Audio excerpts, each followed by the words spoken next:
Have you ever found yourself question engineering? You thought you knew about love, loyalty, and desire. I didn't think it could happen to me after 40 years off marriage, I believed. I understood the boundaries of my heart, but life has a way of surprising. You doesn't it? This is a story about a secret of Dangaroo is beautiful. Heartbreaking secret that changed my life forever. I'm Donna, a wifey, a mother, and for the first time, I'm ready to tell the truth about what happens when temptation becomes too powerful. To ignore Mark and I have built a life together is the kind of man who takes pride in doing things the right way, a provider, a protector. A man who believes in loyalty above all else. For years, I thought that was enough. We had our rhythm, a routine, and it worked. But as time went on, I realized something was missing. It wasn't Mark's fault, really. Life has a way of dulling the spark fadens, burned so brightly. Mark loved me, I know that, but love, when left unattended, bones. Predictable, our conversations base them. Transactional talk of bill schedules and the occasional health complaint.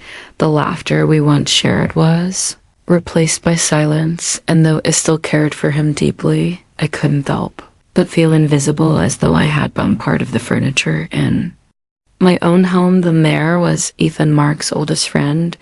Ethan had always been part of our lives, a familiar face at holidays, a warm presence.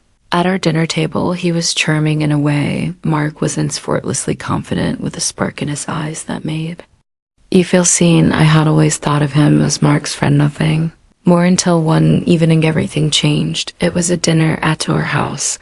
Mark was in the kitchen, pouring drinks while Ethan and I sat in the living room. Our conversation turned unexpectedly personal. He asked about me, about my dreams, my passions. It had been years since anyone had asked me those kinds of questions, and I found myself opening up in a way I hadn't in decades. Looking back, I realized that was the moment the shift began. The way he looked at me that night, curious, attentive. It was as though he could see the parts off I had forgotten. And for the first time in years, I felt alive. I told myself it was harmless. After all, what could possibly happen? And Ethan was Mark's best friend, and I was a devoted wife. But over the weeks that followed, I noticed that way our interactions changed. A lingering glance here, a casual touch there. There were small things, barely noticeable to anyone else, but to me, they meant everything the first time. Weakest, it was raining. We had met for coffee, something we'd done before without a second thought, but this time felt different. There was a tension in there, unspoken but undeniable, as we said goodbye. He reached for my hand, and before I could think, his lips were on mine. It was soft at first, almost hesitant, but then it deepened, and in that moment I forgot everything else.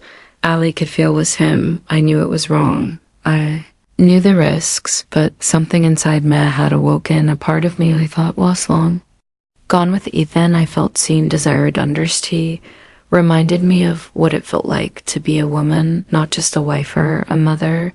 And as much as I tried to fight it, I couldn't stay away. Our meetings became a ritual, a quiet cave tucked away from prying eyes. A drive throughout the countryside where we could talk for hours. Once we rented a small cabin for an afternoon, hidden away from the world. In those stolen moments, it felt like we were the only two people who existed. He would hold me, kiss me, tell me things I hadn't heard in years. Sand for those few hours, I allowed myself to believe it was okay.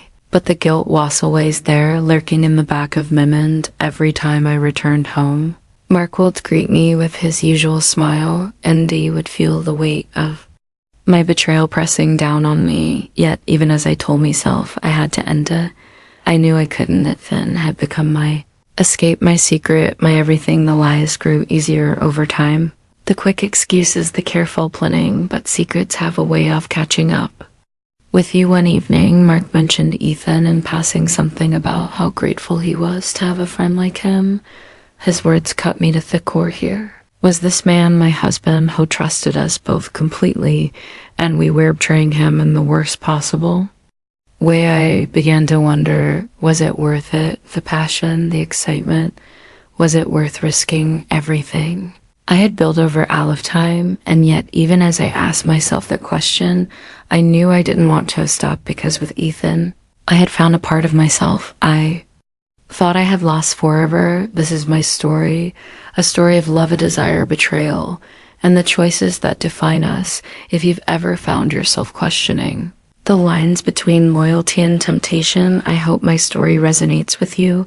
Life is complicated, and the heart doesn't always play by the rules. If this story moved you, if it made you think about your own life and relationships, I invite you to join me on this journey. Subscribe to my channel for more stories that dive into the complexities of love and human connection.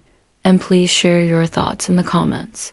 I'd love to hear your perspective. Until next time, remember, life is messy, love is complicated, but every choice we make leads us to the truth we've been searching for.